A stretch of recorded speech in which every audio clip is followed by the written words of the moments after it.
নমস্কাৰ। আজিৰ ভিডিঅ'টোত আমি সপ্তম শ্ৰেণীৰ ইংৰাজী পাঠ্যপুথিৰ লেচন 8 ওমেন ইন স্পেচ এই পাঠটোৰ অসমীয়াত আলোচনা কৰিম। এতিয়া বলাচোন আমি পাঠটো চাওঁ। Women in space, who R this women? ইয়াতে কেইগৰাকীমান মহিলাৰ ফটো দিয়া আছে। আমাক সেই তাৰ কথাই সুধিছে যে সেই মহিলা কেইগৰাকী কোন? Can you guess what is common among them? তোমালোকে অনুমান কৰিব পাৰিছানে সেই মহিলা কেইগৰাকীৰ মাজত তেওঁলোকৰ মাজত কি মিল আছে? Rearrange the letters in the box.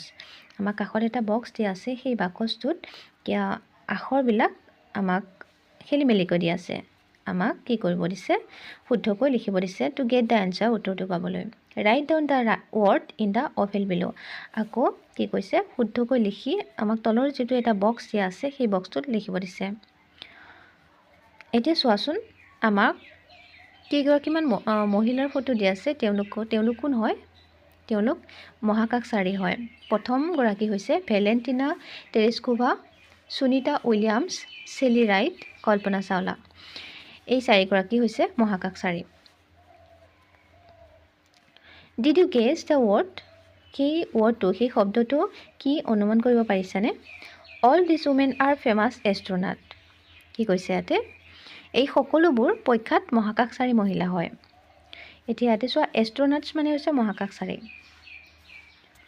Can you recall the name of any other astronaut? তোমালোকৰ যিকোনো এগৰাকী মহাকাশচাৰীৰ নাম মনত আছেনে? ইন পেয়াৰ্ছ, জোৰ হৈ, make a list of the things astronaut do. মহাকাশচাৰীবিলাকে কি কৰে তাৰ এখন তালিকা প্ৰস্তুত কৰিব দিছে। Then read the lesson about an astronaut who is born in India. ভাৰতত জন্মগ্ৰহণ কৰা এষ্ট্ৰনাটৰ বিষয়ে আমাক এই লেচনটোত আমি পঢ়িবলৈ পাম। এতিয়া বলাচোন আমি পাঠটোৰ মাজলৈ যাওঁ। ময়ূৰী and Manas R ক্লাছমেটছ।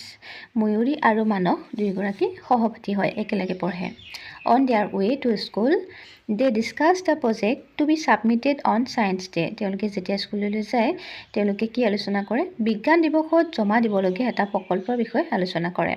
Manas, hello' Mayuri, have you completed the project on women in space? মানসে ময়ূৰীক সুধিছে যে তুমি মহাকাশত মহিলাৰ ওপৰত কৰা প্ৰকল্পটোৰ কাম সম্পূৰ্ণ হ'লনে? ময়ূৰী, য়েছ ইটছ অলমষ্ট কমপ্লিট। ময়ূৰীয়ে কৈছে, হয়, প্ৰায়খিনি সম্পূৰ্ণ হৈছে। আই ৰোট এবাউট কল্পনা চাওলা। মই কল্পনা চাওলাৰ বিষয়ে লিখিছোঁ। দ্য এষ্ট্ৰনাট, মহাকাশচাৰী। তাই কাৰ বিষয়ে লিখিছে? তাই মহাকাশচাৰী কল্পনা চাওলাৰ বিষয়ে লিখিছে। Have you read anything about her? তুমি তেওঁৰ বিষয়ে কিবা পঢ়িছানে? মানস, অ' য়েছ। মানসে ক'লে, India's first satellite build to study weather condition was named Kalpana 1 after হাৰ।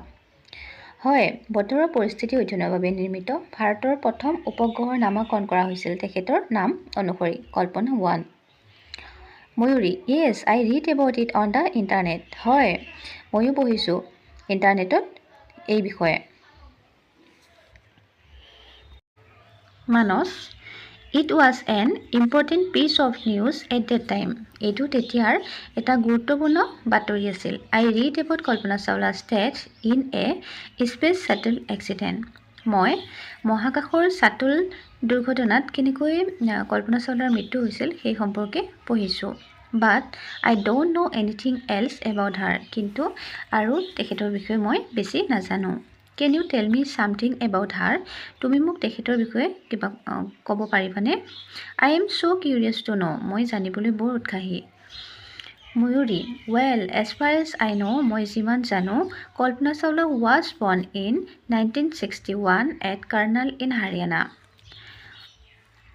ময়ূৰীয়ে ক'লে যে কল্পনা চাওলাৰ জন্ম হাৰিয়ানাৰ কৰ্ণালত 1961 চনত হৈছিল। She studied at Tagore Bal Niketan at Karnal.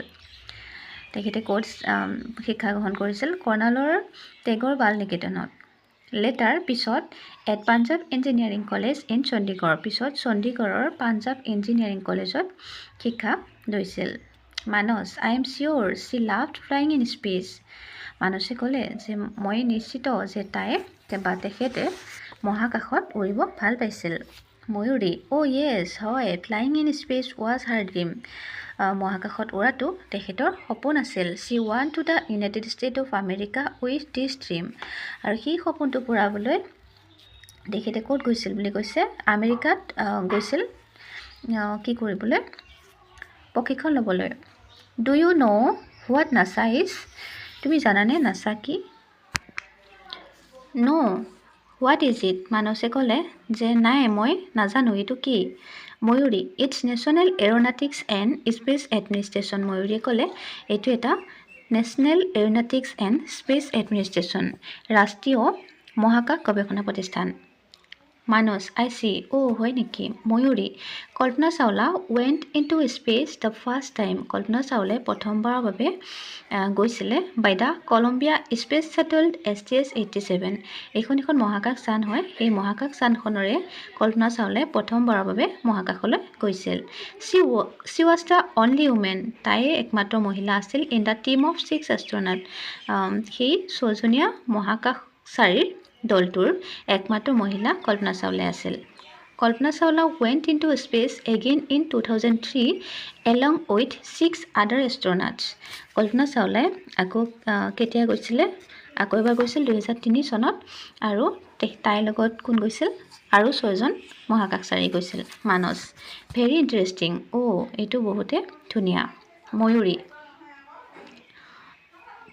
A team of 7 astronauts managed to collect a lot of important data while aboard Columbia in its mission STS-107.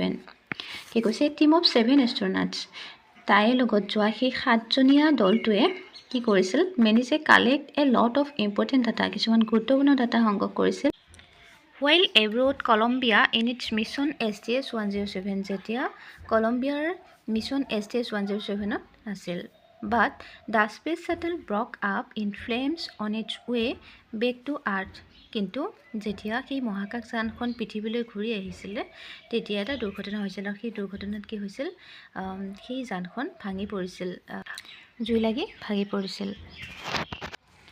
Manas it's unbelievable মানসে ক'লে এইটো এটা অবিশ্বাস্য বিশ্বাস কৰিব নোৱাৰা ঘটনা Mayuri all the astronauts including Kalpana Chawla were killed সকলো মহাকাশচাৰীকে ধৰি কল্পনা চাওলাও তাতে মৃত্যু হ'ল Manas what a great loss ইমান এটা ডাঙৰ ক্ষতি but we are very proud of her কিন্তু আমি তেখেতক লৈ গৌৰৱ কৰোঁ কল্পনা চাওলাক লৈ our country will always remember her আমাৰ দেশে তেখেতক সদায় মনত ৰাখিব তো আজিৰ ভিডিঅ'টো ইমানেই আছিল লগ পাম নেক্সট এটা ভিডিঅ'ত ধন্যবাদ